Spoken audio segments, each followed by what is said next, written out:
Bharatiya Janata party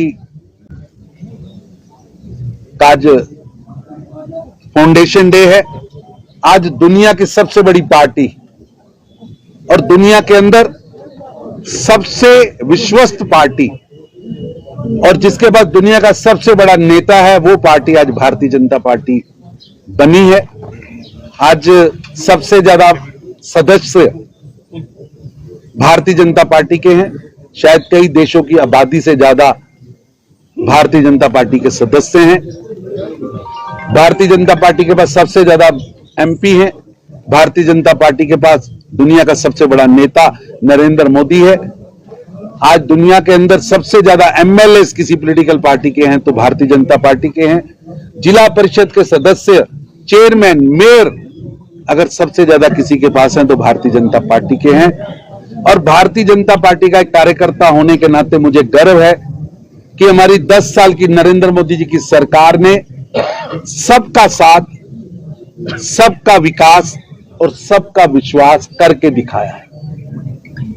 आज 80 करोड़ भारत के नागरिकों के घर पर भोजन पहुंच रहा है, अनाज पहुंच रहा है, बिना किसी जात धर्म देखे। लगभग 10 करोड़ परिवारों पर हमने रसोई गैस पहुंचाया है, शौचालय पहुंचाया है, पीने का पानी का टैप 14 करोड़ घरों पे पहुंचाया है, 4 करोड़ गरीबों को घर दिए हैं। एक नया रेवोल्यूशन लेके आए हैं। और प्रधानमंत्री मोदी जी कश्मीर से लेकर कन्याकुमारी तक अपने नागरिकों की सुरक्षा के लिए, कच्छ से लेकर गुवाहाटी तक अपने नागरिकों की सुरक्षा के लिए वचनबद्ध हैं। और वो हमारी कमिटमेंट है कि जो छेड़ेगा हम उसे छोड़ेंगे नहीं, चाहे अंदर जाकर घुसकर मारना भी पड़े, आतंकवाद पर समझौता नहीं होगा।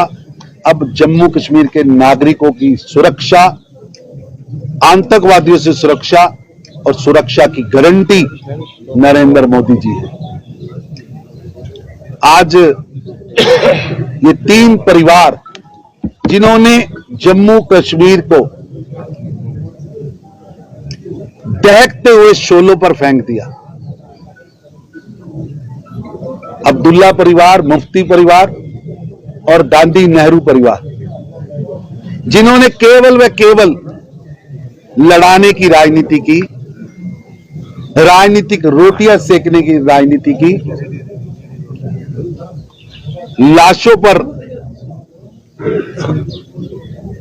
केवल व केवल पॉलिटिक्स की। मैं उनसे कहना चाहता हूं कि अब जम्मू कश्मीर की जनता उन्हें नकार चुकी है, नकार चुकी है। आपने बांध के रखा था यहां के एससी भाइयों को, एसटी भाइयों को, जम्मू कश्मीर की बेटियों को बांध के रखा था, जंजीरों से बांध के रखा था। हमने उससे मुक्ति दिलाई है। आपने जम्मू कश्मीर के विकास को रोक के रखा था। आज जम्मू कश्मीर का विकास शुरू हुआ है। अब इन 3 परिवारों की जो विश्व लाने वाली, 3 परिवारों की लड़ाने वाली जो पॉलिटिक्स है अब नहीं चलेगी।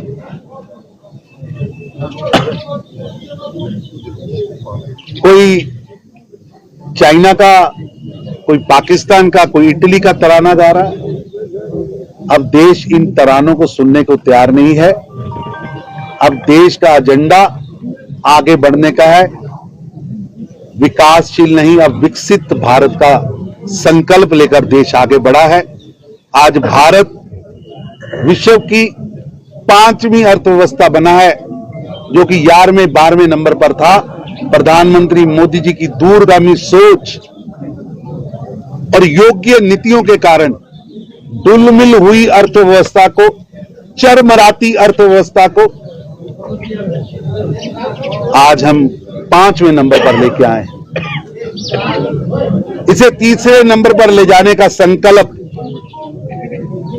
मोदी जी ने अपनी 3री पारी के लिए रखा है। हर क्षेत्र में हमें आगे बढ़ना है। अब विकासशील नहीं, विकसित भारत बनना है। आज पर्यावरण में भारत नेता है विश्व का, आज शांति में भारत विश्व का नेता है, आंतरिक और बाहरी सुरक्षा में हम आज दुनिया में एक गारंटी वाला राष्ट्र बने हैं।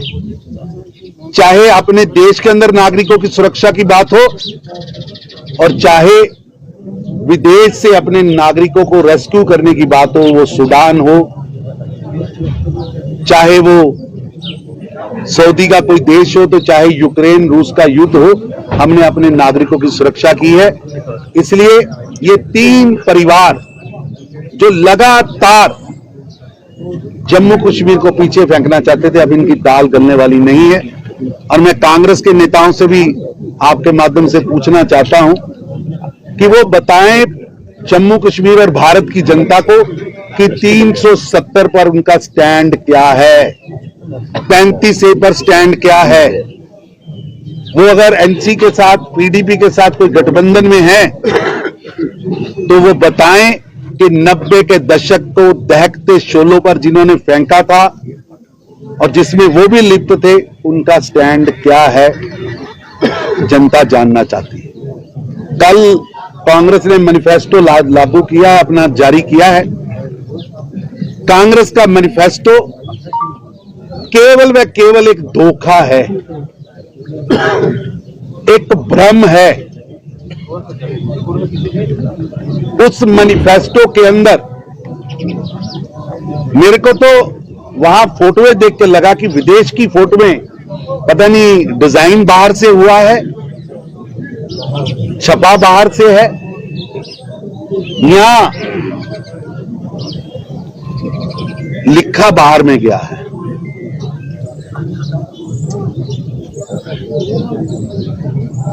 मेरे को तो इस मैनिफेस्टो से, कांग्रेस के मैनिफेस्टो से जॉर्ज सोरेस जो भारत को बर्बाद करना चाहता है, उसकी टूल किट की बदबू आ रही है। टूल किट की बदबू आ रही है। जिनके पास भारत के विकास की फोटोएं नहीं है, जिनके पास भारत के विकास की सोच नहीं है, जिन्होंने देश की आजादी के बाद लगातार 5 दशक देश पर राज किया, आज वो बदलाव की बात कर रहे हैं। जिनको मौका देश की जनता ने सबसे ज्यादा दिया और उनके पास कोई एजेंडा नहीं था, उन्होंने कुछ किया नहीं, जिनके लिए केवल व केवल लूट तंत्र ही, भ्रष्टाचार ही जिनकी नीतियां रहा है और इतिहास रहा है। और इन तीन परिवारों के लिए मैं फिर रिपीट कर रहा हूं, मुफ्ती परिवार, अब्दुल्ला परिवार और नेहरू गांधी परिवार के लिए केवल उनका परिवार ही देश है। और दूसरी तरफ नरेंद्र मोदी जी के लिए 140 करोड़ भारतीय उनका परिवार है। मोदी जी के लिए 140 करोड़ भारतीय परिवार है। और इन तीन परिवारों के लिए बड़े अब्दुल्ला साहब, छोटे अब्दुल्ला साहब, उससे छोटे अब्दुल्ला साहब, मुफ्ती साहब, बहन मुफ्ती साहब, अब छोटी मुफ्ती साहब, नेहरू साहब, गांधी साहब, ये पूरा, ये ऐसे लोकतंत्र होता है क्या?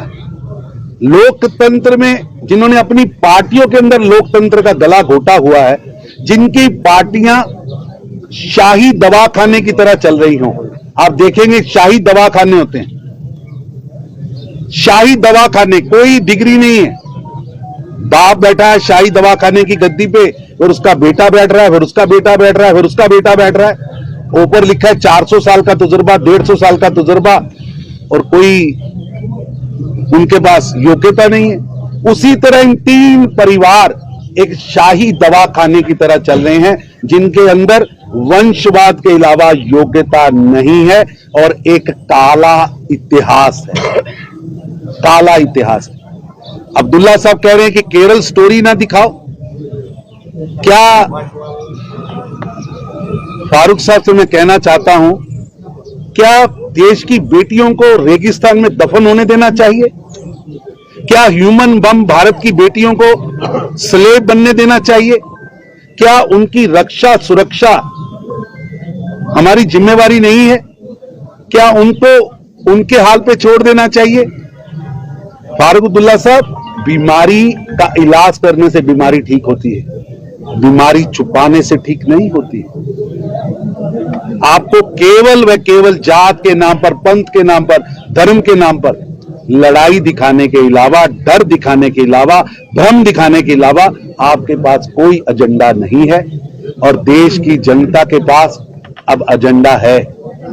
आप सभी पार्टियां, जितनी भी इंडी गठबंधन की पार्टियां हैं, चाहे वो बहन मुफ्ती वहां बोल के आए, या अब्दुल्ला साहब इंटरव्यू दें, या राहुल गांधी इंटरव्यू दें, या ममता जी बोले, अब इन सब के मन में आप शुरू हो जाइए। बंगाल से ममता जी के मन में है कमजोर सरकार आए, ताकि वो उसको सरकार को काट काट के उसका दोहन कर सके। आप आगे आ जाइए, बिहार में लालू यादव चाहते हैं देश के अंदर कमजोर सरकार आए, फारूक अब्दुल्ला साहब चाहते हैं कि देश के अंदर कमजोर सरकार आए, मुफ्ती बहन चाहती है देश के अंदर कमजोर सरकार आए, राहुल गांधी चाहते हैं कमजोर सरकार आए, केजरीवाल चाहते हैं कमजोर सरकार आए, मजबूर सरकार आए। लेकिन देश की जनता चाहती है कि नरेंद्र मोदी जी के नेतृत्व में मजबूत सरकार आए।